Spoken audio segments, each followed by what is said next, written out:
বছর পরে ভোট দেওয়ার অনুভূতিটা কি বলেন একটু? Please please. ঈদের মতো খুশি খুশি লাগতেছে। ঈদের মতো। এক্সকিউজ মি, আপনার 17 বছর পর ভোট দিয়ে আপনার অনুভূতিটা কি? আমার অনুভূতি সেই 17 বছর পর ভোট দিতে পারছি, অনেক ভালো লাগছে।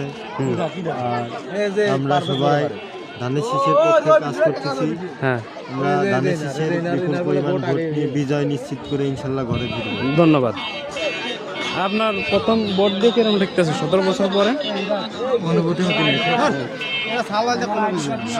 17 বছর পরে তোমার এই প্রথম ভোট দিয়ে কিরকম অনুভূতি হচ্ছে? আমি আমার নিজের কাছে খুবই আনন্দিত। আমার 17 বছর ভোট, আমি নিজের ভোটটা আমি নিজের অধিকারে দিতে পারছি, এতে আমি খুবই খুশি।